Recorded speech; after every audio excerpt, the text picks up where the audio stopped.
সংখ্যা যোগ করলে যোগফল পূর্ণবর্গ সংখ্যা হবে। তো এটা করার জন্য এই সংখ্যাটার প্রথমে আমরা কি করব, বর্গমূল বের করব। তো বর্গমূল বের করার নিয়ম হচ্ছে সংখ্যাগুলোকে প্রথমে আমাকে জোড়ায় জোড়ায় সাজাতে হবে ডান দিক থেকে। তো প্রথমে হচ্ছে এই জোড়া সংখ্যাকে আমরা একসাথে নিব, তারপর হচ্ছে এটা হচ্ছে এক জোড়া, এটা হচ্ছে এক জোড়া, এরপর আমরা এটাকে বর্গমূল বের করব। তো বর্গমূল বের করার নিয়মটা হচ্ছে কি যে তোমার হচ্ছে প্রথমেই আমরা কি করব 65 নিয়ে কাজ করব। তো এমন একটা সংখ্যা তোমাকে নিতে হবে যাতে ওই সংখ্যাটাকে ওই সংখ্যা দ্বারা গুণ করলে যাতে 65 এর ভিতরে যায়।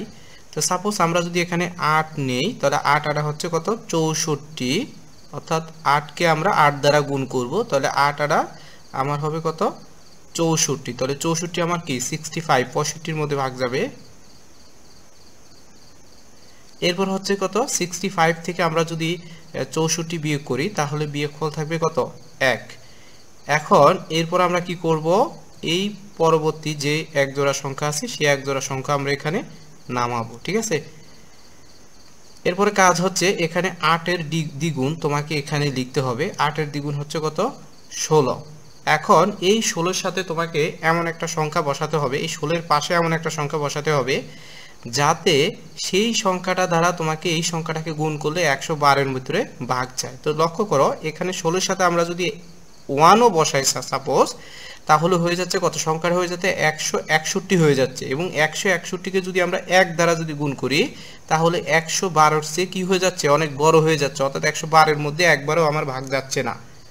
সুতরাং আমরা কি করব, যেহেতু এখানে 1 ও বসানো যাচ্ছে না, সেক্ষেত্রে আমরা পরবর্তী এক জোড়া সংখ্যা আমরা এখানে নামিয়ে নিব, ঠিক আছে।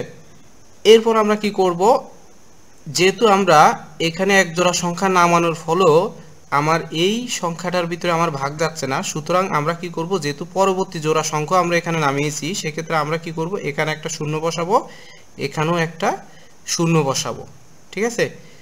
এরপর আমরা যেটা করব সেটা হচ্ছে এই যে 160 এর সাথে এমন একটা সংখ্যা বসাবো যাতে সেই সংখ্যা দ্বারা গুণ করলে এই সংখ্যাটার উপরে ভিতরে আমার ভাগ যাবে। তো লক্ষ্য করো আমরা যদি এখানে 6 বসাই এবং এখানেও যদি আমরা 6 বসাই তাহলে হচ্ছে কত 1606। এই 1606 কে আমরা 6 দ্বারা গুণ করব, যেহেতু আমরা এখানে 6 বসাইছি, সুতরাং এটাকে আমরা যদি 6 দ্বারা গুণ করি তাহলে আমার আসবে 9636, অর্থাৎ এটার চেয়ে পুরো সংখ্যাটা চেয়ে একটু কম আসে, অর্থাৎ এটার ভিতরে ভাগ যাবে। বিয়োগ যদি করি আমরা তাহলে আসবে আমার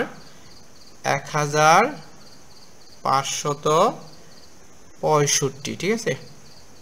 তো এটা হচ্ছে আমার এই সংখ্যাটা বর্গমূল হচ্ছে 806 এবং বর্গমূল করার পর ভাগশেষ হিসাবে আমার থাকতেছে কত 1565।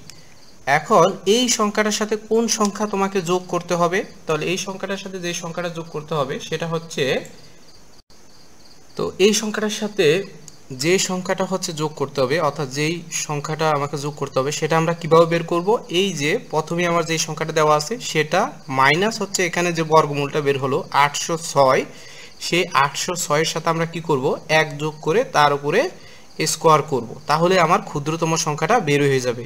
এই প্রসেসটা আমরা কখন করব, যখন তোমাকে বলা দেওয়া থাকবে যে কোন ক্ষুদ্রতম সংখ্যা যোগ করলে, ঠিক আছে, যোগফল পূর্ণবর্গ সংখ্যা হবে, তখন সেক্ষেত্রে আমরা কি করব, তোমার হচ্ছে উদ্দীপকে যে সংখ্যাটা দেওয়া থাকবে সেটা থেকে হচ্ছে যে বর্গটা বের হবে তোমার, সেই বর্গটার উপর স্কয়ার করলে যে সংখ্যাটা বের হয় সেটা আমাকে বিয়োগ করতে হবে, ঠিক আছে।